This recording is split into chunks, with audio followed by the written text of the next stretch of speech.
Hello, Jonathan Bednar here, certified financial planner, co-owner of Paradigm Wealth Partners in Knoxville, Tennessee. Today I want to talk through and actually present to you a hypothetical question scenario that we get oftentimes from clients. And actually this is a real scenario, real question that I came across and thought it'd be interesting to just walk through in a visual way for you to see, does it make sense? So the question is, Jonathan, should we take $200,000 out of our investments, out of our IRA and 401k, and apply that on the mortgage? We owe $200,000 on the mortgage.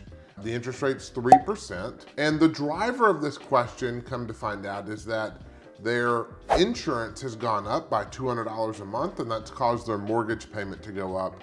And these clients are just uncomfortable with seeing that increase. They would like the house paid for, just so it's one less thing they have to worry about in retirement, and really just trying to look and see, does it make sense? Should they do this? And so I'm gonna walk through, I'm gonna share my screen, and we're gonna walk through, really dissecting how we would recommend, how we would advise people when it comes to these kind of planning questions, especially in retirement. If you see my screen now, I'm sharing part of our financial planning software.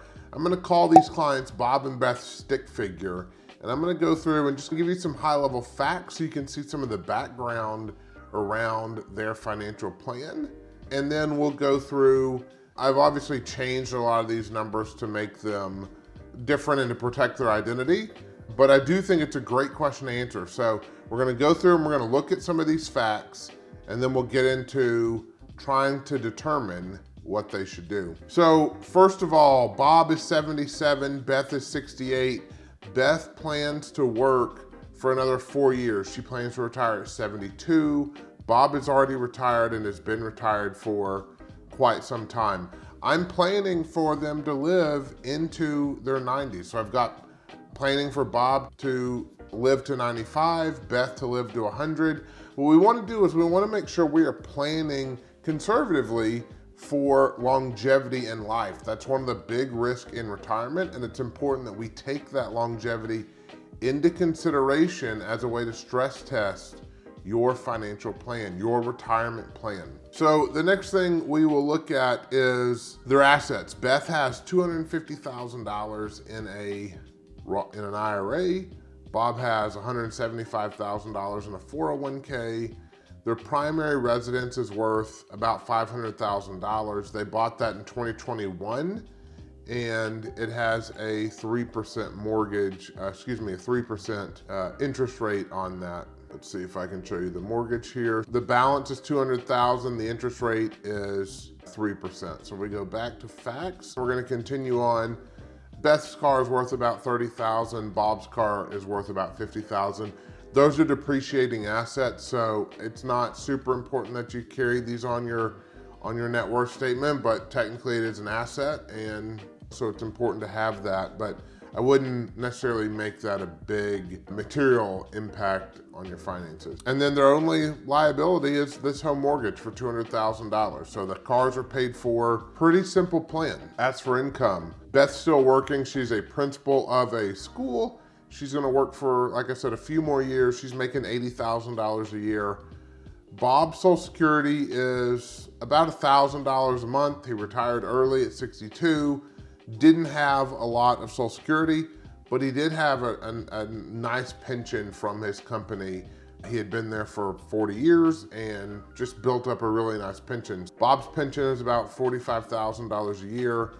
Beth's pension, again, will start at 72, is about $42,000 a year. So they have a really good income. Even when Beth retires, they're gonna essentially replace all of her income, but with her still working, they essentially have $80,000 additional money today. And when we look at this, things so far look pretty good. When we look at expenses, their current living expenses are about $82,000 a year, $82,500, and they want to maintain that even when one of them passes away. So they will continue to live on $82,500, but that is just the living expenses. So that's not including taxes, that's not including the mortgage payment, that's not including some of these long-term care premiums that we've built in. So when you look at it, we're closer to probably $115,000 a year in expenses, $82,000 in living expenses, about $20,000 a year in mortgage expenses, $4,500 a year for Beth's long-term care policy, $3,500 a year for Bob's long-term care policy. And then while Beth is still working, she has some short-term disability, which is about $500 a month. And then the homeowner's insurance, which just recently increased, is about $4,300 a month now. Not a month, excuse me, $4,300 a year now. With that said, let's dive in and let's look at what their plan looks like in the Decision Center. So this is a tool that we use at Paradigm Wealth Partners to really walk through and determine, are you on track?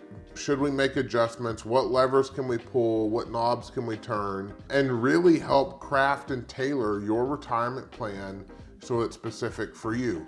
So again, we're talking about Bob and Beth here, and their big question is, should I pay off my mortgage or our mortgage?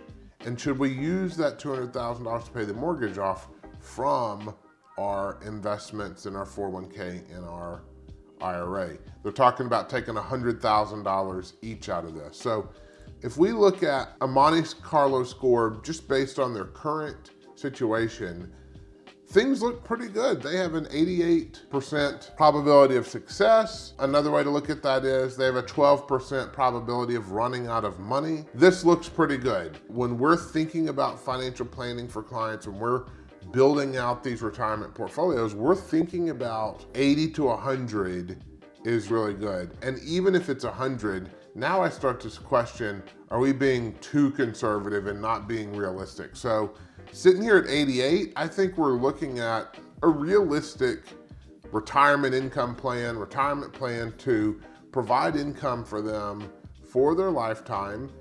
You know, obviously the market, the S&P 500 can ebb and flow, and that will impact life. There's a lot of variables still in play that gets really hard to pinpoint to a T what's going to happen in the future. But this Monte Carlo does a good job of kind of simulating a lot of different scenarios and bringing those together to determine, are you on track? So if I'm looking at an 88, I would tell Bob and Beth, we feel really good about this plan. Now let's build out your current situation. Now let's build out paying off that $200,000 in mortgage debt and using your retirement funds to do that. So the first thing that I want to go and show you is a income tax report that shows their base plan right now. Their effective tax bracket's in about 11%. Taxes are low, you know, life is pretty good, they're living comfortably, they're happy. When we go back to the plan, back to the Decision Center, and we're pulling up, we'll have to wait for this to catch up. We're gonna pull up this scenario that outlines the big question. So what I've built in here is a couple of things. The home mortgage, we're gonna pay off there. Again, I'm gonna pull up this Monte Carlo. So right now we're at an 88% probability of success. We just went through that. When I pulled in this home mortgage, this is the existing home mortgage, and I'm just applying $200,000 extra dollars in the current year to pay that off. So they'll be mortgage free. So when we do that, you can see that their probability of success drops to 35. So that's not great. But I also got to turn on how we're going to fund these. And we're going to fund these by taking $120,000 out of Beth's IRA and $120,000 out of Bob's IRA. So the big question here is, if they only need $100,000 out of each retirement account, why are we taking $120,000 out of each of their accounts? And the reason is because these are in retirement accounts. So that money's never been taxed. When the distributions are made, that's gonna be a taxable event, and that's gonna push them into a higher tax bracket. So when we go back to reports, and I'm gonna show you what that change does to their income tax, we go to advanced plan and we update this, it's gonna show that now they've gone from an 11% tax bracket to an almost 19% tax bracket just for that 1 year, because we took these big distributions, it's now taxable. So when I make these withdrawals, or when these withdrawals get made from their 401k and their IRA, we've got to account for the tax liability. So we got to take more money out to cover the taxes in order to net $200,000 in order to pay the home off. So when we do that, we're bumping tax liability up, which is why we ended up taking additional money from their 401k and IRA. That way we can account for that. So pulling this back on, we pull up this $200,000 extra on the house being funded from Beth's IRA, Bob's 401k. You can see that gives them a 25% probability of success, meaning there's a 75% probability that they run out of money. And in fact, if we're looking at today at 2023, this is saying they run out of money in 2052. And so this is not something we would recommend. I know rates have increased quite a bit over the most recent year, and mortgages are 8%. So I would not trade 3%, even if it means you're going to zero, because you wouldn't have a mortgage, because you're taking too much liquidity out of your portfolio that you need to help provide income in retirement for the longevity of your life. That is a huge risk. It's one of the 5 big risks in retirement in the book that I published. And it's one of the reasons why I am not a big advocate of paying down your mortgage faster if you don't have the additional resources to do it. I know it feels good, and I'm a huge advocate of having no debt in retirement, but I think we gotta actually look at what the numbers say. And when we can earn potentially longer term, when we're long-term investors, we can potentially out-earn that 3%, but also the money in the 401k and the IRA provides extra liquidity because inflation is gonna continue to rise.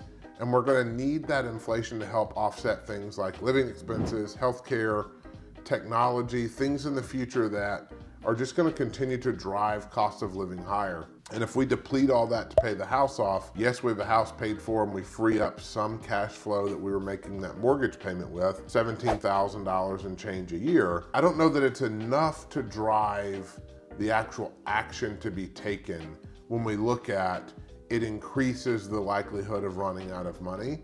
And that's gonna be detrimental to Bob and Beth in this situation. This is ways that we can help answer questions. This was a great question that came in, and this is a great way for me to help answer the question of, should we pay down our house faster using retirement assets? So thanks for the question. Thanks for tuning in. If you haven't already subscribed to our YouTube channel, please do. This is Jonathan Bednar, Certified Financial Planner. Be confident in your retirement. Have a wonderful day.